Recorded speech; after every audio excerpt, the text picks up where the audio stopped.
Hello, everyone. It's Natalie here sharing my journey with you all. My roots are in a modest family background where luxury was a word not often experienced firsthand. My life took a fascinating turn when I met Austin, my better half, who hailed from an affluent background. Both his parents were beneficiaries of substantial inheritances, which paved the way for a comfortable life for Austin. Not just born into wealth, Austin also possessed a sharp intellect, which he leveraged to carve out a successful entrepreneurial path for himself. On my end, I was holding my ground in a high-level position, navigating life with grace despite my middle-class upbringing. This contrast in our backgrounds never posed an issue for us, except when it came to dealing with my mother-in-law, Doris. Doris, in stark contrast to my kind-hearted father-in-law, Willie, seemed to have taken it upon herself to be the thorn in my side. She often belittled my family and me, attempting to overshadow us with her wealth and social standing. This relentless behavior of hers was a constant source of distress, so much so that it nearly drove a wedge between Austin and me. However, Austin's unwavering love and support were the anchors that kept me from drifting away. As years passed, I somewhat acclimatized to Doris's antics, learning how to sidestep her provocations, so when she flaunted an outrageously expensive wedding dress she intended to wear to our wedding, I wasn't as shocked as one might expect. Her choice was deliberately flamboyant, a clear attempt to overshadow my modest selection. The dress, she boasted, came from a high-end boutique, a subtle jab at our decision to host a simple, intimate wedding to avoid unnecessary expenditure. Austin and I had envisioned a small ceremony, inviting only our closest 50 or so friends and family to keep the event personal and budget-friendly. My wedding gown, though beautiful, was understated and affordably priced, a stark contrast to Doris's extravagant pick. Her intent was clear. She aimed to be the center of attention, outshining the bride on her special day. The tension escalated when I dared to suggest that her dress was perhaps too much for the occasion. Doris's response was fierce and unyielding, adamant about her choice despite the obvious inappropriateness. Her defense? The dress cost her $12,000, and she felt entitled to wear it, no matter the context or the discomfort it caused. Letting the situation simmer, Austin took a firm stance, trying to mediate the escalating tension. "Mom, you have to reconsider. Natalie's right. Your dress is far too extravagant for the modest celebration we're planning. We need you to choose something more fitting." However, Doris was unyielding, her pride intertwined with her choice of attire. "Absolutely not, Austin. I adore this dress. I won't settle for just any dress like your wife did. I have my standards. Remember, it's also a significant day for me as your mother." This declaration ignited a fiery dispute, with Doris steadfast in her decision to wear the contentious dress, drawing Austin and Willie into a heated argument. The altercation reached such a fever pitch that we felt compelled to leave early, leaving the issue unresolved. Austin was at his wits' end. "It's unbelievable what she's trying to pull off. I'm at a point where I don't even want her at the wedding," he confessed, frustration evident in his voice. Yet I cautioned against making any hasty decisions. If we decide to exclude her, she might react even more dramatically, potentially creating bigger issues. Despite her assurance, we know she'll wear whatever she pleases. Maybe there's a better approach to this. Austin pondered, reflecting on the years of tension between Doris and my family. "She's been nothing but cruel, and I can't stand her belittling you constantly. It has to stop. I don't want her ruining our wedding day." With that, we recognized the need for a thoughtful strategy, one that could ensure our wedding day remained undisturbed by Doris's theatrics. After several discussions, Austin, Willie, and I devised a plan, carefully orchestrating every detail to sidestep any potential drama from Doris. Our plan was meticulous, leaving nothing to chance, and importantly, Doris was kept in the dark, blissfully unaware as we subtly diverted her attention away from the wedding specifics. In the days leading up to the wedding, Doris remained oblivious, consumed with visions of upstaging the bride. During a family dinner, she couldn't hide her excitement. "Oh, I just can't wait for the wedding, Austin. My dress and jewelry are all set. It's going to be a day to remember." Little did she know, we had a carefully crafted plan in place, ensuring our wedding day would be memorable for all the right reasons, with or without her controversial choice of attire. Austin, trying to keep the atmosphere light, responded to his mother's excitement with a gentle nod. "I'm sure it will be a memorable day, Mom. I'm looking forward to marrying Natalie." Doris, however, couldn't help but compare herself to Natalie, somewhat dismissively. "Sure, Natalie might look nice, but I doubt she'll outshine me. Have you seen my gown, Austin? It cost a fortune. Natalie's dress won't hold a candle to mine." Acknowledging Doris's dress, Austin diplomatically complimented, "Yes, Mom, your dress is indeed stunning. You'll look beautiful." Doris, basking in the compliment, replied, "Of course I have an eye for quality. I've always been part of high society. I can't settle for less, especially not for a wedding. I plan to dazzle everyone, which is why I've even booked a renowned makeup artist." Her words, once again, betrayed her view of the wedding as her spectacle rather than celebrating her son's union. Both Austin and Willie caught the slip but chose not to engage, avoiding the potential for conflict. Inwardly amused by Doris's blatant self-centeredness, I found solace in Austin's support, his hand reassuringly in mine. Then, Willie, ever the peacemaker, subtly steered the conversation, playing into our plan. "Wow, Doris, you're going all out for a wedding that's not even yours. Weren't you planning to get ready with Natalie's team?" Doris scoffed at the idea. "Absolutely not, Willie.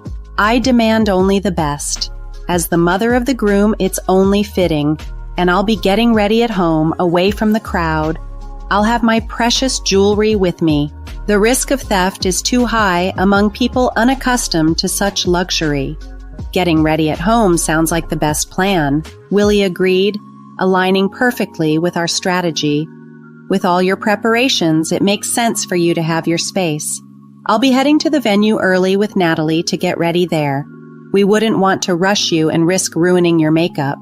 Doris, pleased with the arrangement and oblivious to the underlying implications, expressed her gratitude. "That's very considerate, Willie. I appreciate being able to travel to the venue by myself, in luxury no less." The conversation seamlessly played into our strategy, setting the stage for a wedding day that would unfold according to our carefully laid plans, without Doris's theatrics overshadowing the true celebration of love and unity. The idea of making a grand entrance thrilled Doris, who saw it as the crowning jewel of her meticulously planned appearance. "This will make the day absolutely magical." "Thank you, Willie, for such a brilliant suggestion," Doris beamed, continuing to elaborate on her envisioned spectacle, completely unaware of the strategic maneuver unfolding around her. Meanwhile, Willie shared a knowing wink with us, confirming our ruse was firmly in place. Doris's enthusiasm for her special day, focused on her attire, makeup, and the anticipated dramatic entrance, provided Austin and me with a moment of lighthearted relief amidst the wedding planning stress. She was utterly oblivious to the fact that she was ensnared in a scheme designed to sideline her theatrics, ensuring the day would unfold without her anticipated disruption. With Doris distracted by her grand plans, I finally found a moment of peace, allowing me to shift my focus back to the essence of the wedding, celebrating our love. The worry that our plan might be discovered lingered in the back of my mind, but Austin and my friends reassured me, bolstering my spirits.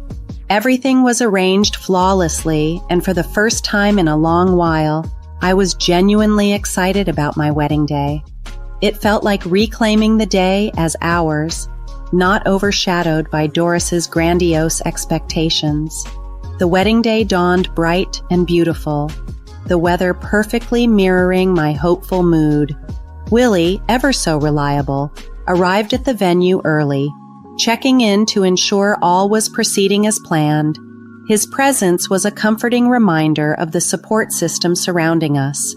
Despite my lingering nerves, Willie's assurance that everything was under control, and Doris's obliviousness to the actual day's schedule eased my mind.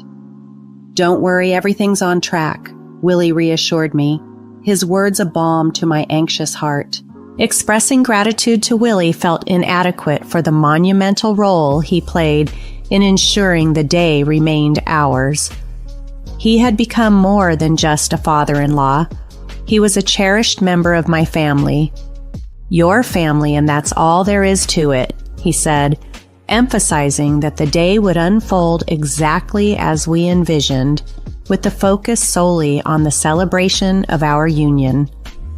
Feeling immensely grateful for having such a supportive figure in my life, especially in contrast to Doris's challenging demeanor, I prepared for the ceremony. The wedding, in every sense, was a dream realized not just in the decor and proceedings, but in the emotions that filled the day. Walking down the aisle, I saw the look of love and admiration in Austin's eyes, a moment of pure connection that eclipsed all else, affirming that all the planning, all the strategizing, had been worth it to reach this point of unbridled joy.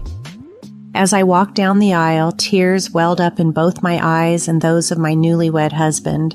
The intimate gathering was perfect for us, consisting solely of those who held significant places in our hearts. Among the attendees was Willie, whose silent support was invaluable during this momentous occasion. You might be wondering about the whereabouts of my mother-in-law Doris during all of this.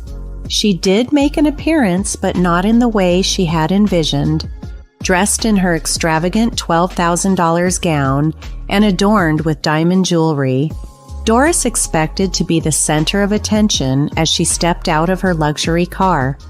The reality, however, was a stark contrast to her expectations.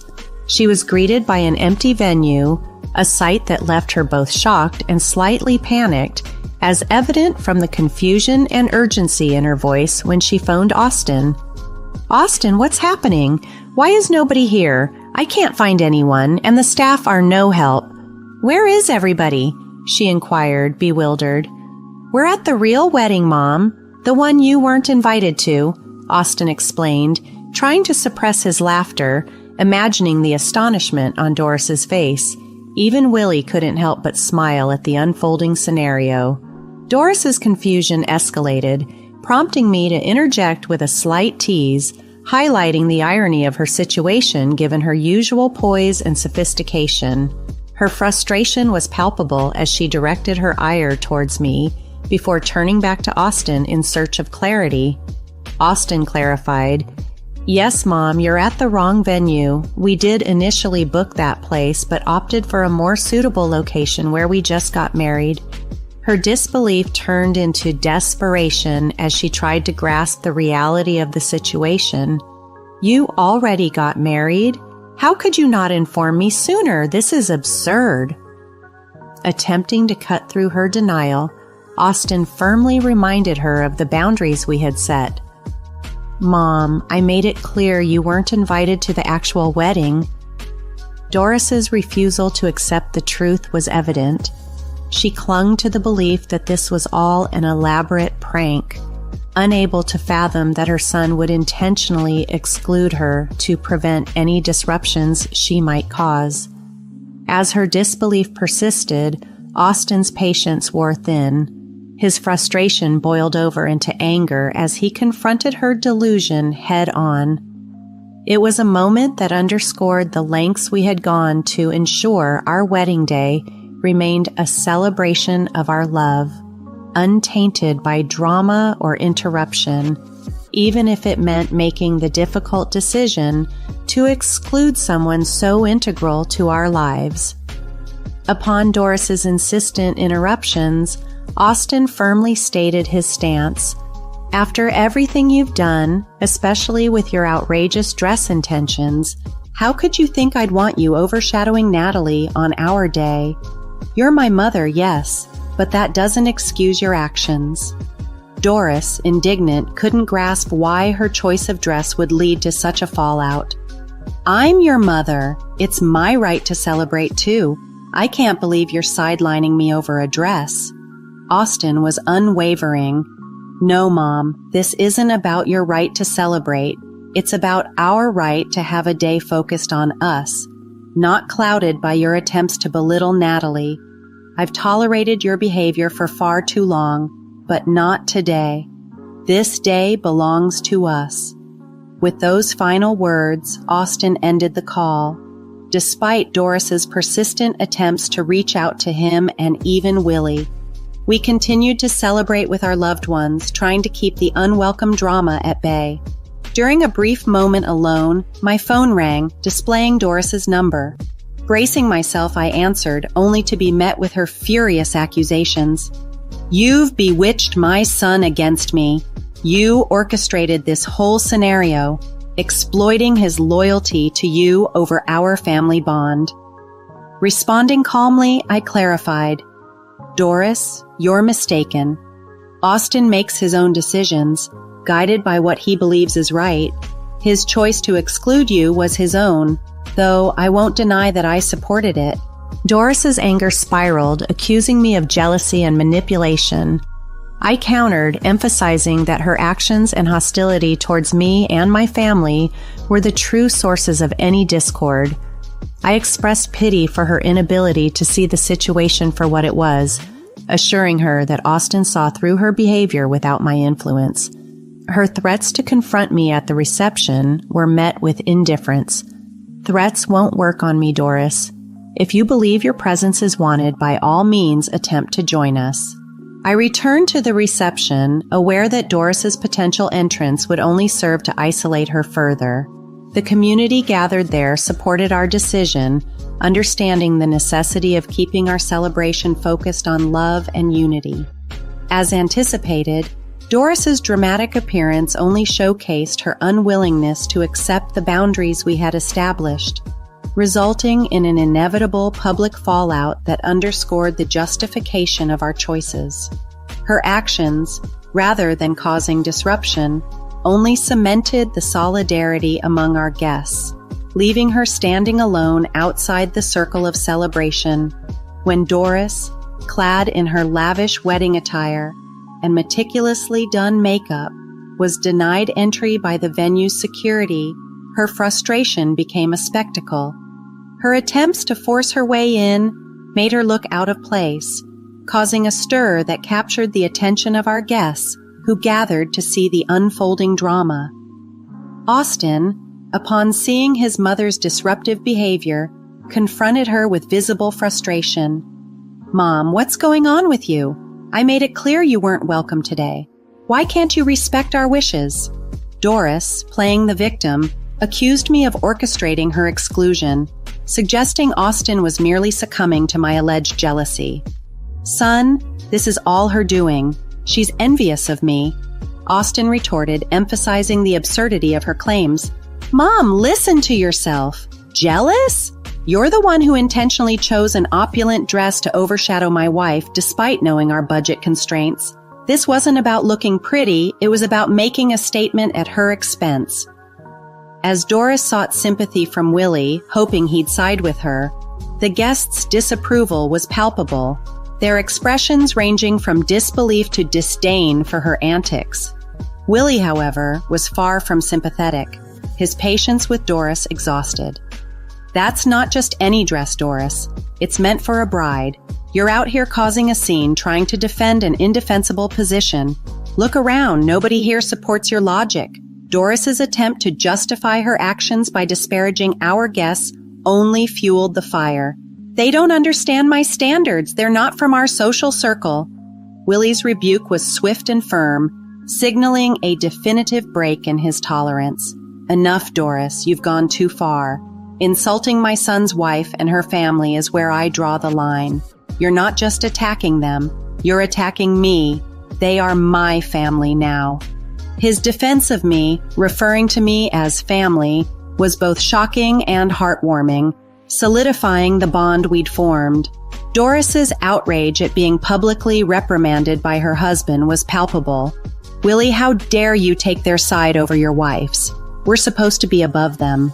But Willie's disillusionment was clear. This marriage was a mistake from the start if it meant upholding these toxic values over genuine relationships. "Your actions today have shown me the true extent of the harm."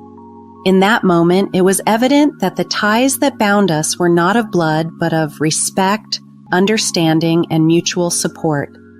Austin, his father, and I were united, not just by our marriage, but by our shared values, in stark contrast to Doris's divisive and disruptive behavior.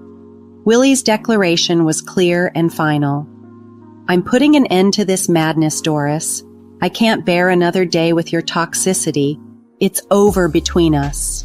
Doris, bewildered, demanded clarification, to which Willie solemnly replied, "I'm filing for divorce. I've tolerated your behavior for the sake of our family, especially for Austin, but enough is enough. Your negative influence has to be removed from our lives for good." Echoing his father's sentiment, Austin took a stand as well. "And as for us, Mom, Natalie and I will no longer welcome you in our lives. Don't bother reaching out. It's time I prioritize my wife's well-being over any familial obligation to you." The reality of her situation dawned on Doris. Dependent on Willie and Austin for financial support, the prospect of a divorce meant the imminent collapse of her luxurious lifestyle. With a prenuptial agreement in place, her financial security was precarious at best. Doris's past spending, including the lavish $12,000 on her dress, had already strained her finances. Now, facing separation, she stood to lose everything. This turn of events was not unexpected for us. Willie, Austin, and I had discussed the possibility extensively, recognizing that distancing ourselves from Doris was necessary for our peace of mind.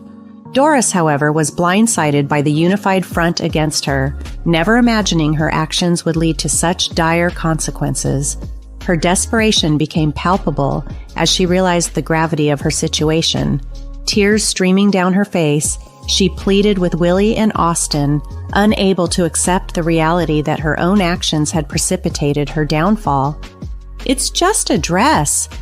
How can my own family abandon me over something so trivial?" she lamented, failing to see the cumulative impact of her actions beyond the dress controversy. "You've been more than just difficult, Mom. Your treatment of Natalie was inexcusable. Did you really think we'd stand by and let it continue?" Austin confronted her, his disappointment evident. Doris's appeal for sympathy was met with a stark reminder from Willie. "You've earned this, Doris. Your actions, your refusal to apologize to Natalie, it's all led to this moment. You've been an unsupportive partner and a negative force in our lives." Seeing an opportunity amidst her despair, Doris turned her pleas towards me, desperately seeking forgiveness. Clutching at my arms, she implored, "Natalie, please, I'm sorry for everything. Can you forgive me?" Her gesture was an attempt to salvage what little connection remained, but the damage was too profound, the actions too hurtful. The path to reconciliation, if any, would be long and uncertain, contingent on genuine change and remorse from Doris. A journey that had only just begun at the precipice of her realization. Doris's plea for forgiveness quickly morphed into accusations when she sensed her apology wasn't well received. "I'll change, I promise. Please don't take my family from me," she implored, not fully grasping the gravity of her past actions. However, her tone shifted dramatically upon facing rejection. "So, nothing I do is ever right for you, is it? You've always wanted to see me fall. Well, congratulations, you've got your wish," she snapped, revealing her true colors once again. This rapid change in demeanor only solidified our decision. Austin, witnessing her outburst, directed security to escort her off the premises. Meanwhile, the gathered guests voiced their disapproval of her behavior. making it clear she had no support among us. Following the tumultuous event, we resumed our celebration, truly grateful for the presence of genuine friends and family who stood by us through thick and thin. The next day, Willie, having witnessed enough, took decisive steps to remove Doris from his life. He instructed her to vacate their shared home and had his attorney officially serve her with divorce papers. Doris's reaction was predictably volatile, resorting to tears, threats, and futile attempts to sway Willie's decision. When her efforts to confront us directly were met with indifference, her isolation became complete. In the end, Doris faced the repercussions of her actions alone. The divorce left her financially strained, her manipulative tactics bearing no fruit. Despite her pleas for assistance, we maintained our distance, ensuring our new family remained untouched by her toxicity. Last we heard, Doris had returned to her hometown, her attempts to leverage her name for employment, a stark contrast to her former life of perceived superiority and extravagance. It seemed she was finally confronting the reality she had long avoided, a fitting outcome for someone who had prioritized appearances and manipulation over genuine relationships. As for us, our lives moved forward positively without her interference. The hope that Doris would learn from this experience and refrain from causing further turmoil lingered, but our focus remained on nurturing the healthy and supportive environment we had fought so hard to protect.